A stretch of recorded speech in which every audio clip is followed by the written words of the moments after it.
को next OS platform को स्वागत मु एवं आम टीम आपणक आगामी परीक्षा पाई एही वक्तृता प्रस्तुत करिछु। आज्ञा आज आमे नेक्स्ट ओएस रो गोटे नुआ कार्यक्रम विषय कथा हेबा।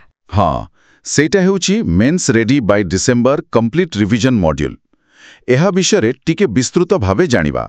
निश्चय एटा मुख्यतः ओपीएससी मेंस पाई जो माने प्रस्तुत हेउचंती सेमानको पाई। अच्छा, आउ लक्ष्य हेउची डिसेंबर सुद्धा सबु किछि सारिबा। हाँ, संपूर्ण प्रस्तुति। आउ गोटे कथा सेमाने प्रिलिम्स फलाफल को नै गोटे बड़ दाबी भी करूचंती। ओहो, कौन से दाबी? सेमानंको कहिबा कथा प्रिलिम्स रे पाखापाखी 58 रु अधिक प्रश्न सीधा सड़क सेमानंको प्लेटफॉर्म रु आसीथिला। वाह, तेबे मेंस पाई भी सेमिति किछि आशा करूछंती ना कोन? हाँ, सेमाने गोटे हाई हिट रेशियो मेंस कार्यक्रमर प्रतिश्रुति देउछंती। किंतु देखंतु मेंस परीक्षा टिके अलगा। हाँ, अधिक विश्लेषणात्मक। ठीक, तेणु ए दाबी केते सत सेटा परीक्षा परे ही जणा पड़िबो। बुझिली। तेबे ए प्रोग्राम रो मूल कथाटा कोन? केमिति प्रस्तुति कराइबे? मुख्यतः चारिटा जिनिस उपरे जोर दिया जाउछि।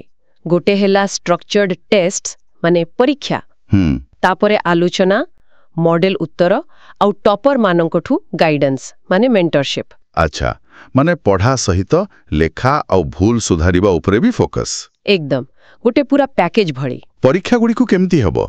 केतना परीक्षा? देखंतु मोट उपरे 12टा अछि सेक्शनल टेस्ट।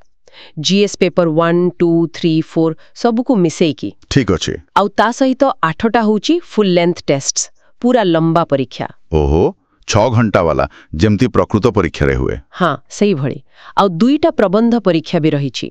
सेथिरे 10टा संभाव्य विषय आउ तार ब्लूप्रिंट भी दिया जिवो। बढ़िया। प्रति रविवार कहउथिले प्रबंध आलोचना हेबो। हाँ, सेमती योजना अछि। आउ समय समस्तଙ୍କ ପାଇଁ सुविधा हेबो तो, कारण अनेक काम करूथिबे। सेथिपई 2टा समय रखा जाइछि। गोटे हेला राति 10टा परे आउ गोटे सकाळे 5टा परे। माने दिन बेला निज पढ़ापढ़ी करी हेबो। हाँ, सेया उद्देश्य।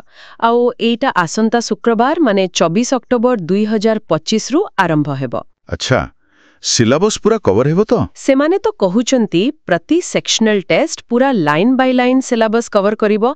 12टा जाक सरिले पूरा मेंस सिलेबस शेष। एटा नुआ पिला आउ जो माने आगुरु दी छंती माने रिपीटर्स समस्तଙ୍କ ପାଇଁ कामरे आसीबो। हाँ, उभयଙ୍କ ପାଇଁ लाभदायक हबा बोली कुहा जाउची। नुआ पिलांकु गोटे स्ट्रक्चर मिलिबो आउ पुराना पिला निज उत्तर आहुरी भलो करि परिबे। एथिरे कोड जिंस सुनिली प्री टेस्ट डिस्कशन। एटा कोन?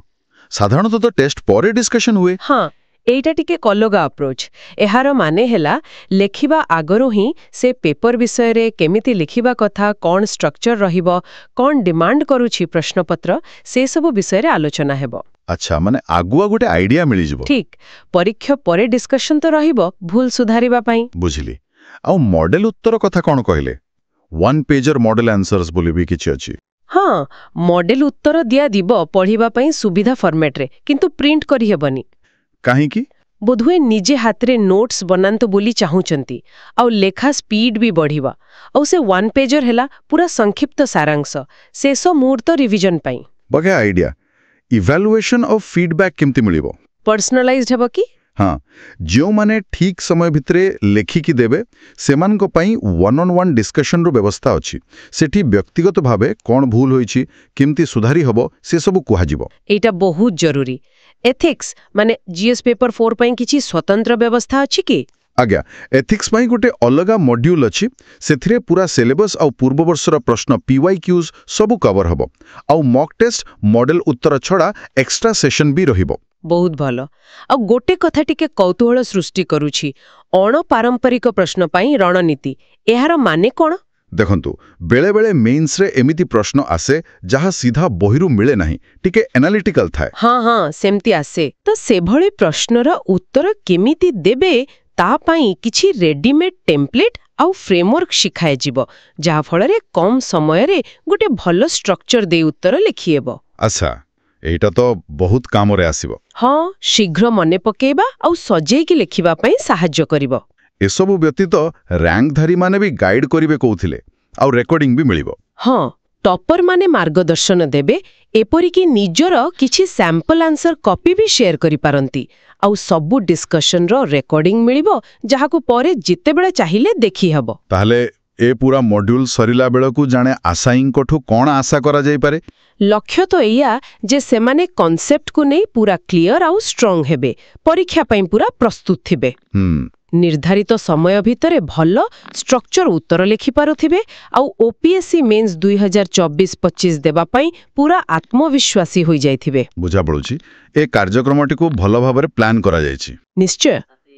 କିନ୍ତୁ ଗୋଟେ କଥା ମନେ ରଖିବା ଦରକାର, ଯେ କୌଣସି ପ୍ରୋଗ୍ରାମ ହେଉ, ତାର ସଫଳତା କେମିତି ଇମ୍ପ୍ଲିମେଣ୍ଟ ହେଉଛି ଆଉ ପିଲାମାନେ କେତେ ନିଷ୍ଠାର ସହ ଲାଗୁଛନ୍ତି ତା ଉପରେ ନିର୍ଭର କରେ। ଠିକ୍ କଥା। ଏମିତି ଗୋଟେ ଷ୍ଟ୍ରକ୍ଚର୍ଡ ପ୍ରୋଗ୍ରାମ ନିଶ୍ଚୟ ଭଲ ଗାଇଡ୍ କରିପାରେ, କିନ୍ତୁ ଶେଷରେ ଆଶାୟୀଙ୍କୁ ହିଁ ଦେଖିବାକୁ ହେବ ଯେ ଏହା ତାଙ୍କ ଷ୍ଟାଇଲ ଅଫ୍ ପ୍ରିପାରେସନ୍ ପାଇଁ ଠିକ୍ କି ନୁହେଁ।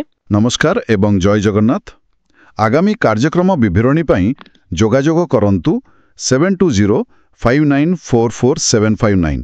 ଏଇଟା ହ୍ୱାଟ୍ସଆପ୍ ଆଉ ଟେଲିଗ୍ରାମ ଦୁଇଟା ଯାକରେ ଅଛି। ହଁ, ଆଉ ଅଧିକ ତଥ୍ୟ ପାଇଁ ସେମାନଙ୍କ ଇମେଲ nextos.official@gmail.com କିମ୍ବା helpline@helplinenextos ଆଉ ୟୁଟ୍ୟୁବ ଚ୍ୟାନେଲ youtube.com/nextos କୁ ମଧ୍ୟ ଯାଇପାରିବେ।